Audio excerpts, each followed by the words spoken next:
So welcome and thanks everyone for joining us today, both in person here in the room at Monash University and also online via Zoom. I've met many of you before, but for the new faces amongst us, I'm Professor Joanna Batstone, and I'm the director of the Monash Data Futures Institute, and so I'm your host for today. Before we start, I wish to acknowledge the people of the Kulin Nations on whose land we're gathered today, and I pay my respects to their elders, past and present. You've joined us today for our Monash Conversations in AI and Data Science. This is a new series of talks that we've launched this year, where we choose to highlight much of the impactful research in data science and AI that's going on at Monash University.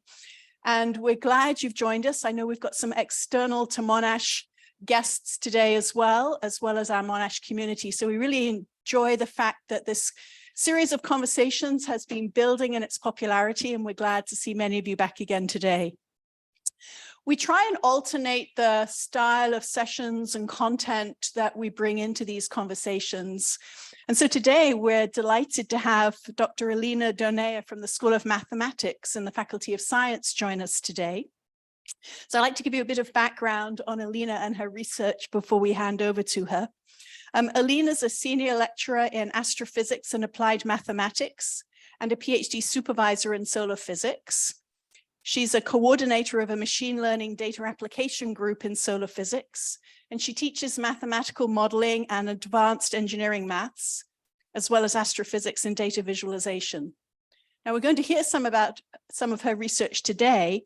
Her research is focused on helioseismology, wave mechanics, acoustics of solar spots, magnetic fields, solar quakes, and solar flares. So I for sure I'm going to learn a lot about the sun today. She's an expert in helioseismic holography, which is a mathematical method which can tell you how loud is the sun. Alina can detect solar quakes and satellite images from state-of-the-art instruments. So we're delighted to have Alina with us today. Many of you know that the Monash Data Futures Institute provides seed grant investments for interdisciplinary research projects. And Alina's been the recipient of one of our Monash Data Futures Institute grants. So we're really pleased to be able to welcome her back and hear about some of her research today. So it's an absolute pleasure to host you, Alina. Over to you, and thank you for joining us. Thank you very much.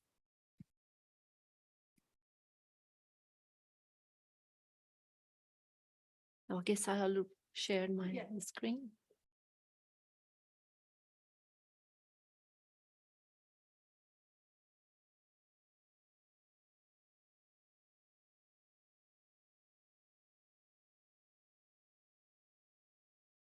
All right. Hello, everyone. Well, shiny day outside. The sun is in the right place, doing the right things, getting more and more active. And every day, I'm not looking with my sunglasses at the sun. I'm looking through the satellite data. And I kind of got tired of interpreting tens and tens and gigabytes of data. And I thought, let's use AI to tell us something, to help me in my research work. And this is what I'm going to say today to you. I'm going to describe what means an ultrasound scan of the sun and how we envisage that AI can help us. I'm from School of Mathematics, and as Joanna said, this work actually has been totally accelerated by a grant from the Monash Data Future Institute. I would like to acknowledge the team of people that helped me working on what's called ANSWER, a fancy name for the project, Advancing Space Weather Research for Satellites, right? Because the sun, we study the sun and we try to understand the activity of the sun because it affects us, right? We are tiny people, tiny, infinitesimally small planet in the solar system. And still the sun is affecting us. It's affecting the satellites, right? It's affecting the technology. And that's the problem today, right? Because we are depending on this one. So this is the team. It's multi-interdisciplinary. And I'm still learning from these people. It's amazing. And I thank them for the support that we have here. So I'll try to be really short where I can. I'll explain what's the ultrasound scan of the sun, right? Because when we apply AI and we want to think at the algorithm that can help us to boost our research, to look into myriads of data, we need to know what's the physical problem here. What's the science, right? It's not about, I'm using the best algorithm. It's what's coming out of that AI algorithm for doing that. So understanding what's an ultrasound scan of the sun and how a helioseismologist does this, it's actually very important to start looking and disseminate and try to clarify the outputs of any machine learning algorithm that we use. Now, along my talk, I'm going to show you a lot of sun images, but these are under the chapter of pipeline, writing code for data preparation, data processing, data cubes. It's a big chapter by itself, which I'm probably not touching it now, but you will see by just looking. Just imagine after every movie, you will think that how many hours of computation we put into this effort to get this done, right? So I will focus on a deep learning model that's called a sGAN. And then this is going to help us in interpreting the sun, interpreting the sound of the sun, interpreting what's behind the sun, because that's where is my interest, right? And at the end, I'll see how we go with the rest of this. So here it's an, let's see, does it work? Yeah, so here it's a general model about where we sit. There is a satellite there. There are thousands of satellites now sitting up there from, let's say, 200 kilometers up to 25,000 kilometers and higher.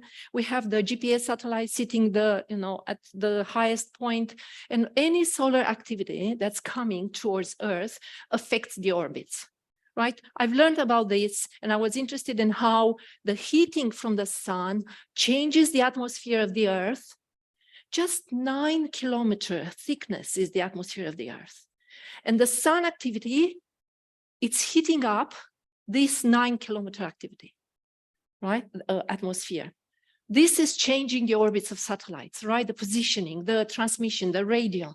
And I'll give you the best cake in the world after the talk if you see in this image, the Starlink satellites somewhere.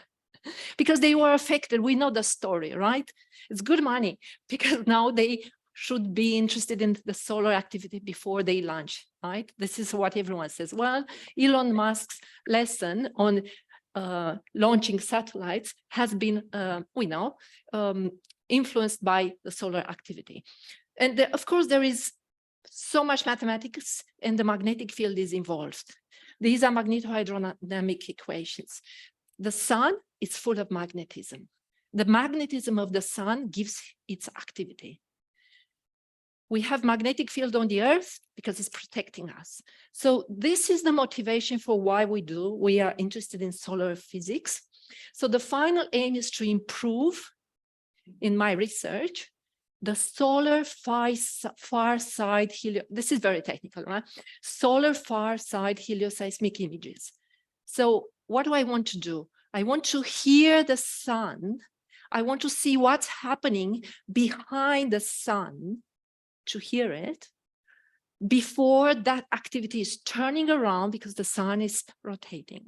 I want to be able to tell people, tell the satellite industry, tell the forecasting services that there is an active region with a probability of, flaring or activating or just doing something. And I can say that not with 30 minutes before, because that's almost nothing. We can say up to, let's say, 6-7 days. Time to prepare. Right?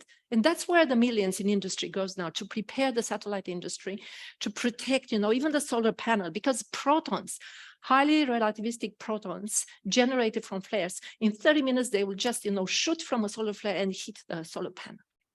Now, if there's coronal mass ejection that is slowly evolving through the solar wind, reaching the Earth, then we have, in, let's say, up to 15, 19 hours that reaches the Earth.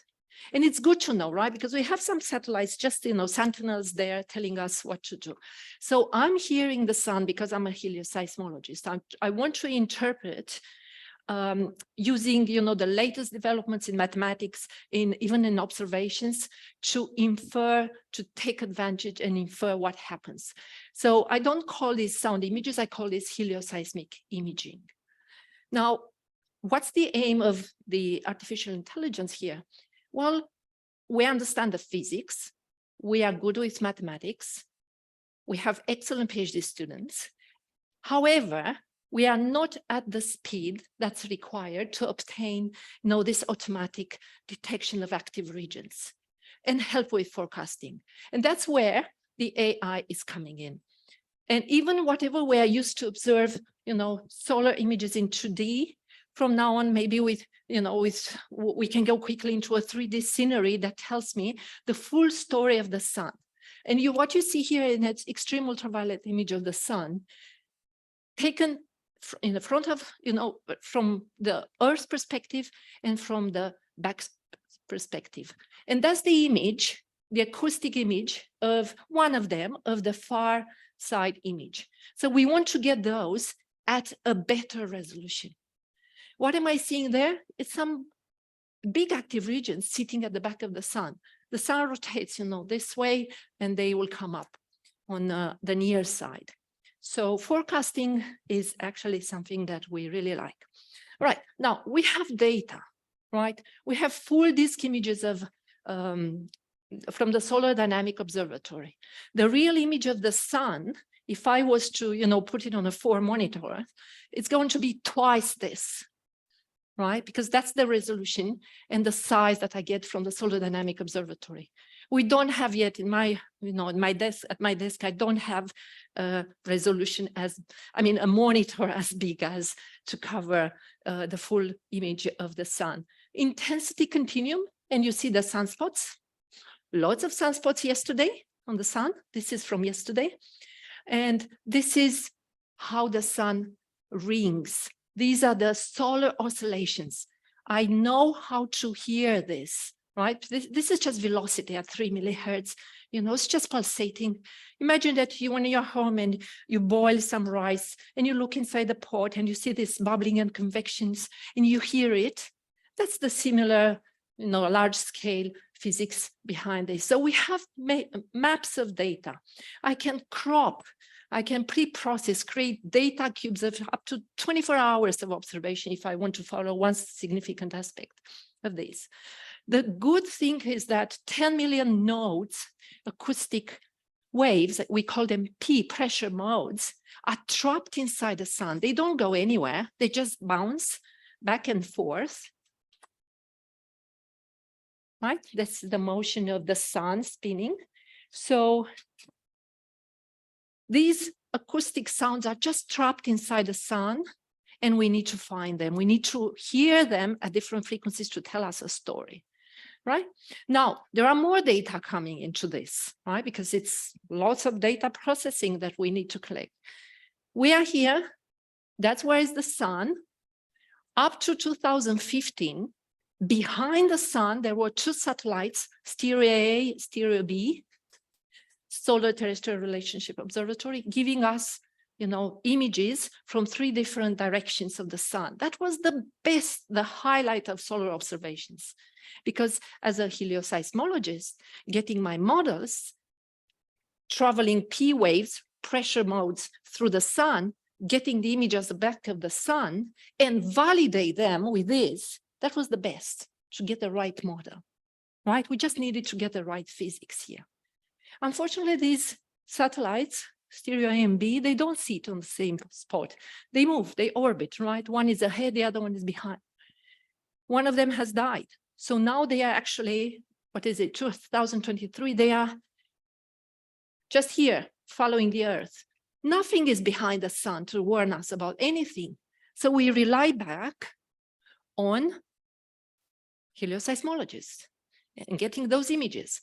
Now, what you see here, don't be scared about the real maths here. That's real maths, right? I'm showing you nice pictures, but behind is just real maths, not just Fourier transforms. It's a green function, the wave equation in 3D, and correlations. So I try to put together a movie so that it gives you an idea on how we look at these travel waves imagine that we collect this data, right? Data processing is here. I'm going through the granulation of the sun at the right resolution. You see the best resolution that we get. We see a magnetic area. Now we are inside the sun.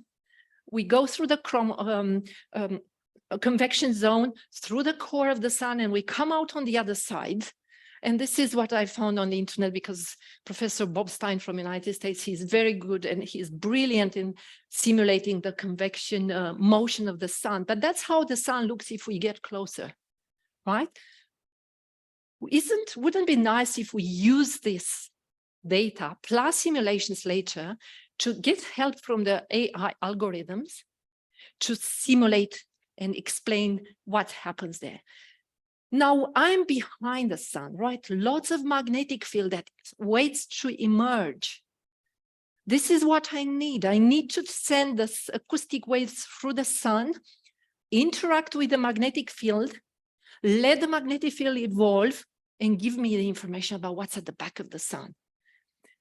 This is what happens in the sun, right? The magnetic field, all these field lines waiting to reconnect, produce solar flares.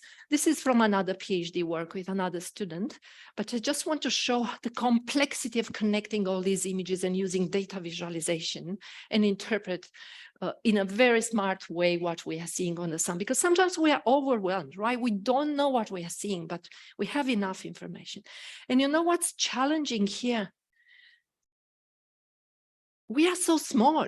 And we still have these details. This would be about 100 megameters. That means what? 10 to 1,000, 10,000 kilometers up to 100,000 kilometer size. Just that. Right? Now, to give you an idea, and before I go into the next step here is, imagine that we are a tiny, I don't know, maybe a quarter of this O letter here. And I'm moving that disk, which is just behind. You see that disk over there on the window? I tried to put it there as claim it is the sun.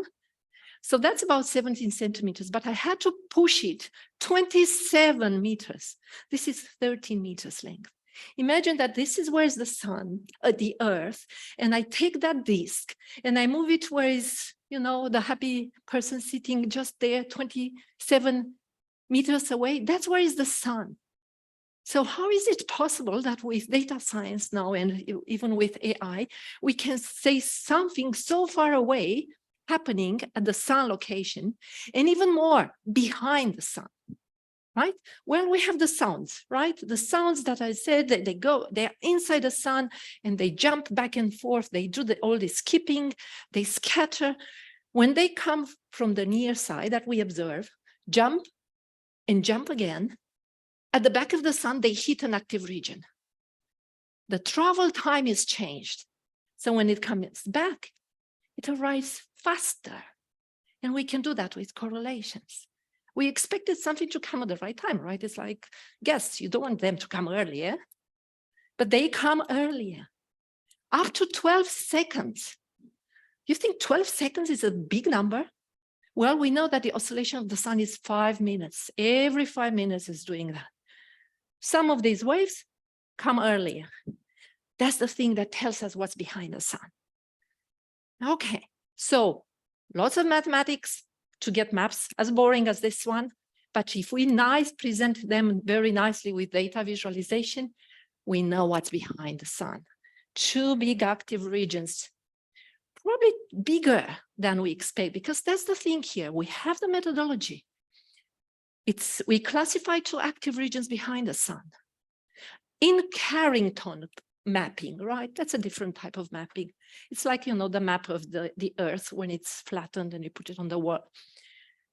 But that's not enough. If we get more of them, 600 of them, 4,000 of them, let the AI algorithm to determine this, to classify them, even clean these things, because that's just overwhelming to do this one by one. And the amount of data processing that comes here, imagine, is we need 31 hours of observation to integrate one map. And the images that we get, and are reported on the Stanford solar port for everyone are released every 12 hours. That's not that much. With AI, we hope to do better. All right? So we did it, right? So let me see if that movie works. You see?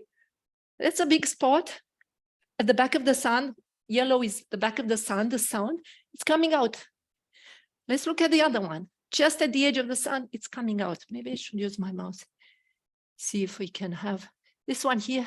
See, is detected. So what I'm seeing here is just a near side magnetic field, and this is the back of the side of the sun. So you see this big splotch here is this one here. It has features, right? I hear it. When I see hear it is because we convert the sound into the time delay, and that's why we get this mapping with the right delay. But in reality, we need to get to these details. That's a near side, pure active region. That's the spot. It's very quiet because dark means mute. The sun absorbs stuff. Very active outside. I'm not there yet, right? These are our maps, acoustic maps, the ultrasound maps. Yes, some details, but not as much as this. So what is urgent now is to do these calibrations, to find what's true, to insert more information about the magnetic field strength, about the magnetic helicity, because that's the trick. That's if the magnetic field is twisted, we know that this energy has to be released, and that's how a solar flare comes up, right? So that's the physics. So what's the intention here? To use deep neural networks to learn relationships between far side magnetic flux proxies and the far side acoustic maps. So I'm going to use magnetic maps, acoustic maps on the far side. And what do I want with them? To apply this learned to the far side acoustic to get these relationships. And I want to put something more, that the high energetic EUV emission, right? It's 4 maps that has to be put together into this. All right, now, before going into this, let me show you that we all are already trained. It's hard to say that my audience is artificial intelligence, but I want to say that you're all trained already, conditioned to filter sound, noise. For example, you know as that, right? And you would, if I shake it, you know what to expect, right? What's the sound, right? Now, I'm the imager and I'm behind the sun and I do the same thing. You know what's the cause, what's the source of the noise, right? Because you've been conditioned, you know what is it. What if I do this? It's a sound, right? Obtained through the ultrasound things. How the machine learning algorithm has to tell me what's that? What kind of sound is this? How we detect it, right? Of course, your minds would guess that, or this sound.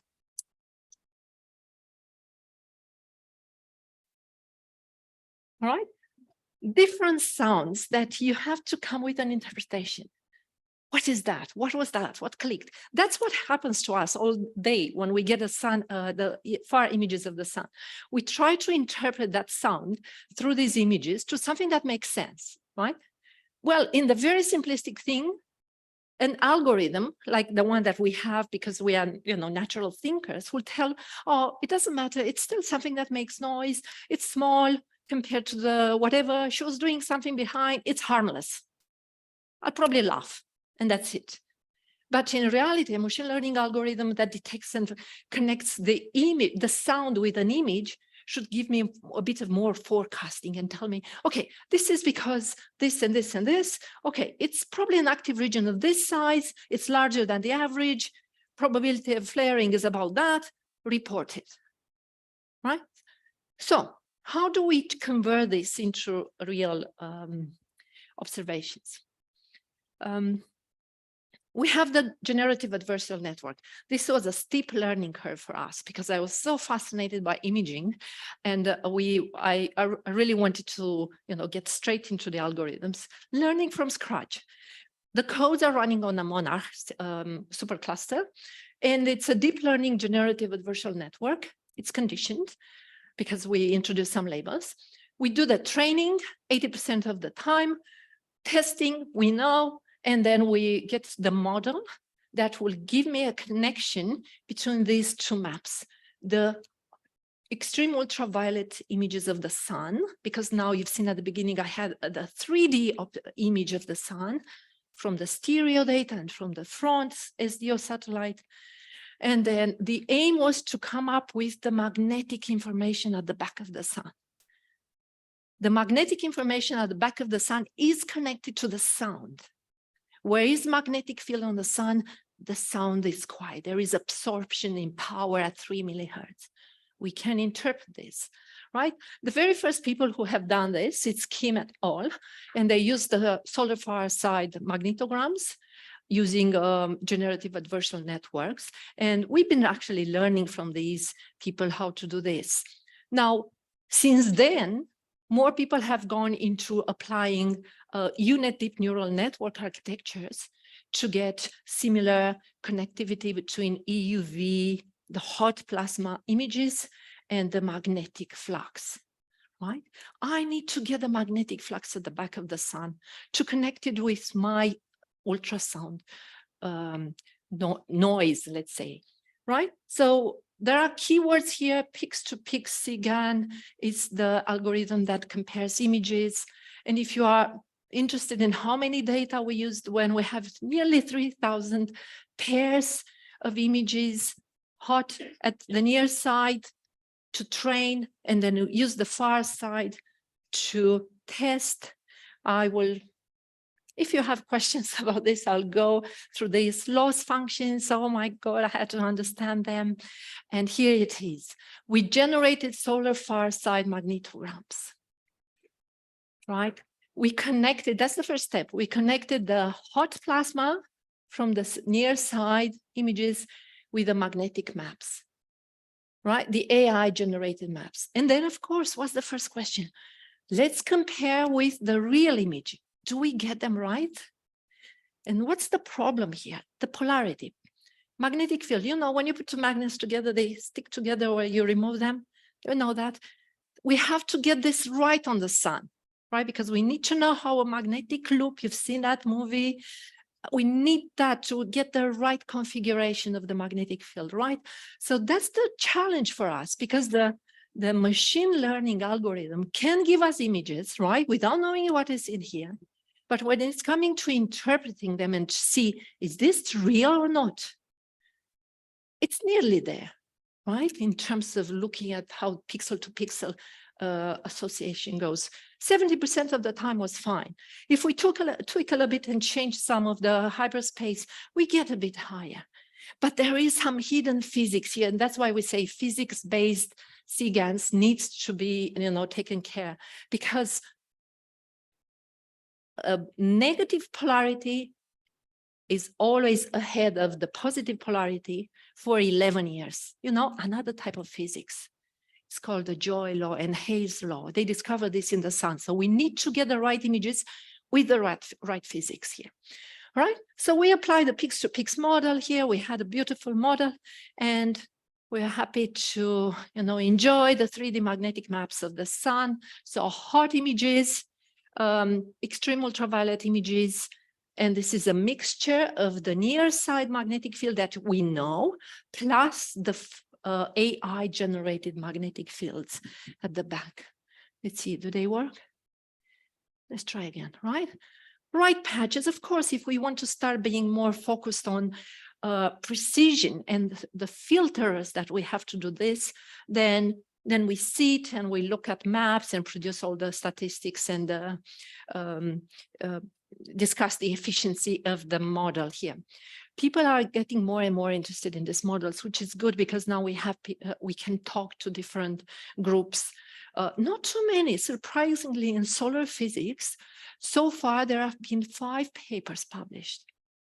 I mean, it's the same groups trying to improve all of these.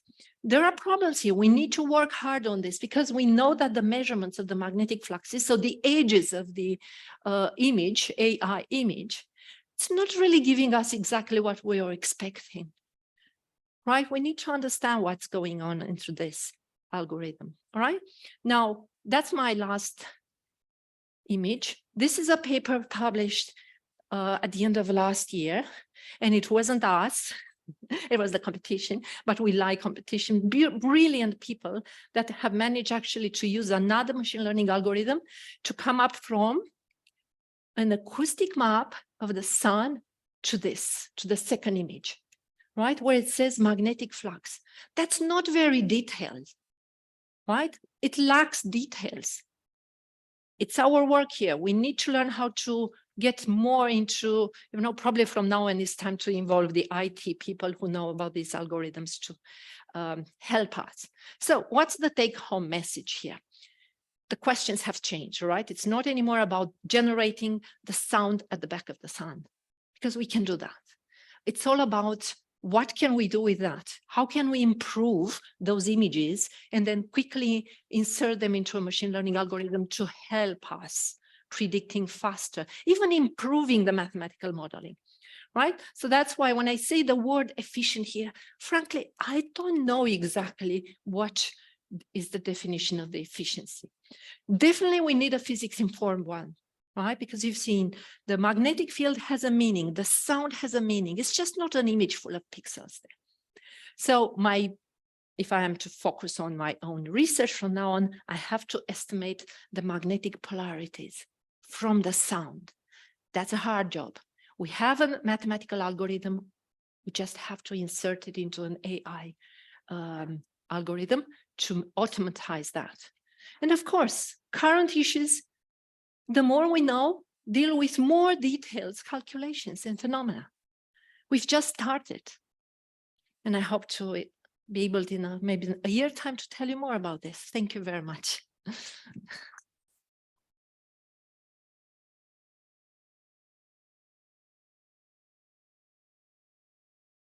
Thanks very much, Alina. That was great, really interesting. I certainly learned a lot about the sun that I didn't know before, and I had no idea that you could really see the back of the sun by listening to it. So thank you very much.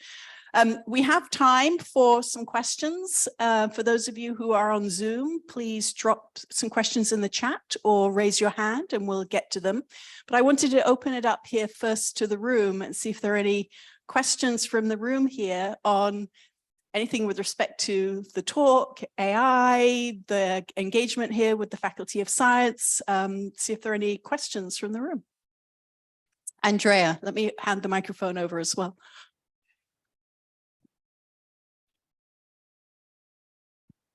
Hello, thanks for your talk. You mentioned that there are only 5 papers published on this.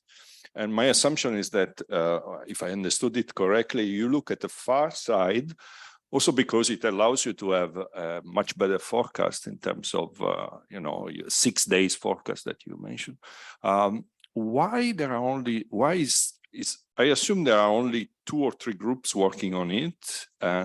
Why? I mean, it's because it's difficult, I guess. And processing the data and trying to understand what is that and putting it in this algorithm, it's a huge task. It's not like as we go on the Stanford machine and download the data and get the FITS files and look at them. So we need a lot of data, which means up to, let's say, 10 years of observation. Even the instruments, especially the instruments that observe extreme ultraviolet, they deteriorate. Yeah, they lose some technical characteristics. So the images have to be always pre-processed. And people need to know where to look to download the right data, put them in the right format to get them into this. So I believe what's missing here is of course, we are helioseismologists, right? Getting into AI field, it was like, navigating, on a different planet to see how, because we are the explorers. So the bridge between the communities is slow. It needs, research funds. money. But are those 5 papers just what I'm It's the similar on the far side? There is more than just 5 papers, or is no, just this is the application for okay. machine learning only. Yeah, for the far side, my dearest collaborator discovered this in 2000, and I've started working on the solar physics in 1999. The result published was in 2000. So since then, I'm collaborating with the 2 discoverers of the application of the far side. Yeah. Thanks. Yeah. So what's lacking here is this bridge between different communities. If I can explain my problem to data AI algorithm people, to software engineers to help me, I'm sure they would, come in and help us quick while we provide the data with the right. Thanks, Alina. We've got one question in the Zoom chat. First of all, thank you for sharing your research. Is there a possibility of applying similar research to terrestrial or subterranean data collection? Yes. I mean, the fact that I'm using ultrasound images, which means specific maps of the sun at different wavelengths, has nothing to do with the AI algorithm. The AI algorithms, sGANs or the UNet, can be applied to any kind of other images where there is correlation. If the question was about applying it to the Earth, to the the deep sound, it's all about getting imaging related to this specific physics application or geologic application. What's probably of interest here is that we learned from Earth seismology how the acoustic waves travel inside the Earth. And then from here, we actually went up to the sun and did the same physics. It's the same physics. It's what's called waves interacting through different environments of different densities. Snell's law applies, some geometrical optics. So the physics is the same. It doesn't matter if it's Earth or the sun. So yeah, I guess it's probably there are more people doing more imaging related to Earth and other satellite observations than the sun. Another question in the room here. Thank you for that lovely presentation. I also got to know a lot about sun, and it has been a sunny day today. Thank you so much. My question is regarding the accuracy of the AI model being used in your research. And since you did mention that, a small spot on the sun is like 10,000 kilometers, and it might have a huge impact on the things that you're studying. So how accurate are these models? Because a small error might have a huge impact on what you are trying to sort of forecast. So just wanted to understand on that. Yeah, so the topic on accuracy can be split in 2 parts. One related to the AI modeling and how this can be compared to the real data, so how we do the validation of the model, and also can be linked to the theoretical modeling that we do through the physics to understand how we can detect stuff at the back of the sun. Even for the model itself has to be as accurate as possible, because that's where we generate the maps that then go into the AI. So if the generation maps, it has a problem, let's say, then imagine that the AI will just model whatever is the input. So it's a very big problem here to convert an accuracy of the modeling of physics into the AI. What we know is that from the experience that we have so far is that only the big active regions on the sun, back of the sun, the noisy one, have been able to be detected. The very tiny one, like a tiny sunspot, not yet. We don't have, because there are some problems with the geometrical optics, with the diffraction. So we are not able to do this. But just this year, the beginning of the year, people from Germany have published another paper that's actually my homework for next week when I'm going to see my collaborator in the United States, so that we work on the green functions, because the German guys discover better green functions that will give a better precision, a better detection of the far side images. what I have to do is just to implement these green functions into the model, get a few images, maybe, I don't know, 600 images quickly, and then put them into AI and see if we get the accuracy that we want, right? People, I was fascinated that people are interested in accuracy at the third decimals in AI. And to me, it's like, what's the meaning of the third decimal? I'm having problems with the first decimal, like 70% is better. It's even excellent for us compared to some other models where you have an accuracy of 90%, 92.2, 92.3. No, 70% for us, it's still good. Thank you so much. Maybe you want to clarify the green function. Maybe you want to clarify a bit more on the green function, its connection to the heat equation. Otherwise, we lose part of our audience. That's too small, right? Don't know if you see that. All right, so that's the wave equation. It's a Laplacian, and we have wave numbers, and the solution of a wave equation is a green function. Plus, and there is a source. The source is just the, whatever generates the sound inside the sun. So this delta is the source in a wave equation. The wave, I'll clarify problem. I promise I won't do the whole right. You don't want the equation? Delta green function plus some time dependence here equals some source here, right? So green function describes the source, the motion, right? The source is moving from here. It's some displacement and it's going up and it's coming up. The green functions here tells me how the acoustic wave travels from a source through the hot environment of the sun and it's coming back. And it's doing that again and again. It's a 2D, that's the thing, 2D function. What does it tell me? Stuff coming in, waves going out, we do the correlation between them, and we get information about what happens inside the sun. Did you want that? Is that?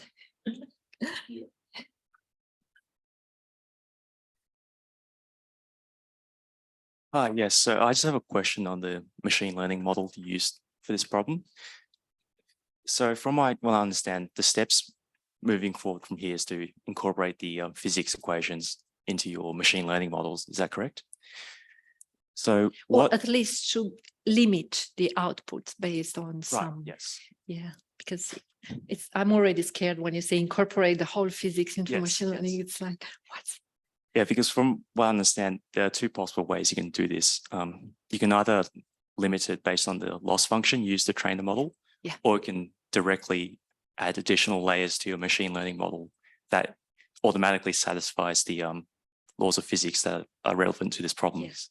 Actually, for experts, I put here the loss functions and how they look, but it's okay. We can, absolutely. We have to go there, but I definitely need to talk to experts here to see how we can add more layers or look at the loss functions. For us, the loss function was okay till we put the sound waves inside, and for the generator, the loss function was not that good. And we know that that's not. So we are in the progress of probably, and thanks for this, actually, the grant allowed us to open our perspective, and now we know more people and we can invite more people into this to learn about this. Yeah, if I can show you how it works, and if you tell me add another convolution layer here, it's going to work better, I'll do it.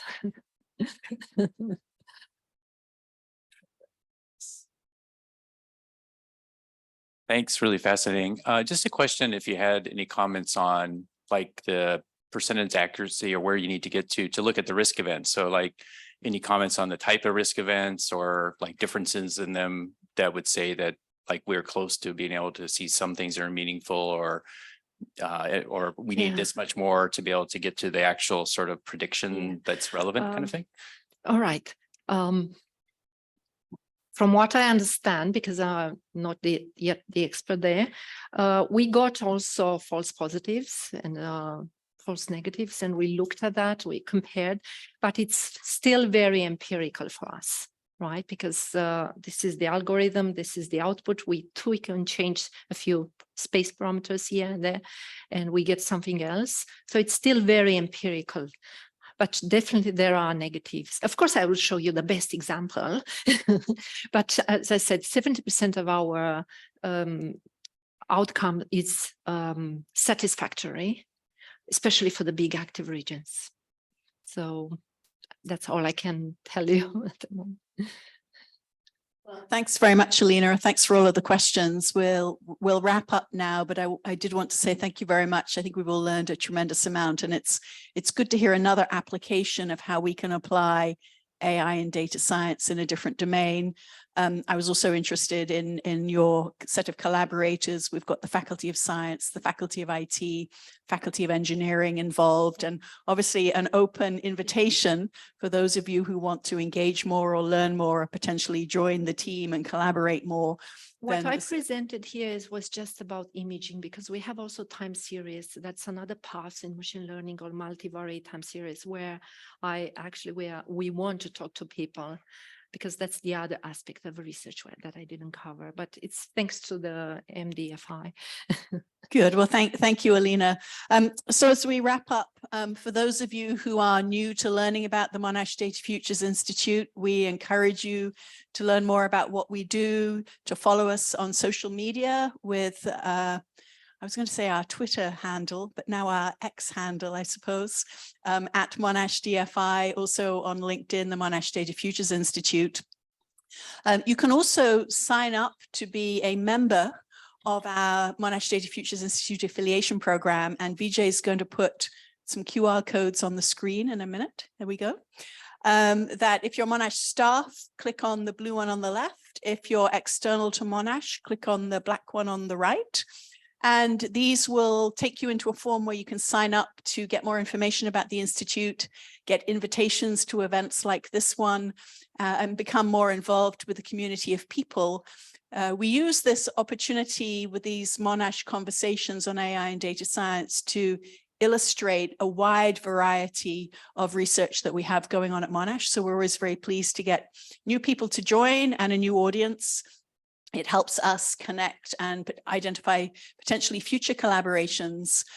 We're also very interested in your feedback. We've been running this series of talks. We'd love to get suggestions of topics or content or potentially speakers that we can invite as part of this seminar series. And maybe it's one of you that's in our audience today that is our next speaker at an upcoming event. So we're very keen for suggestions and feedback. We will be sending you a feedback form after this event where we'll ask you to give us some of those suggestions in writing, but we're very interested in feedback. We've been enjoying the series of events. We hope you have too. I just want to make sure I haven't missed anything in our wrap up. Obviously, we've got a group of you in the room with us here today, and so we encourage you to stay around and hang out for some refreshments with us. If you are on Zoom, unfortunately, you can't join us for refreshments, but we're really glad you joined us. And maybe next time you can join us in the room. We do try and host these events in a very hybrid mode like this, with people online and people here in the room, and we found it to be a very productive way of engagement. So again, thank you all for joining, but these events are only possible if we've got speakers willing to give us, with the generosity of their time, a really interesting talk here. So thank you very much again, Alina. It was lovely to hear the success of your project. Thank you.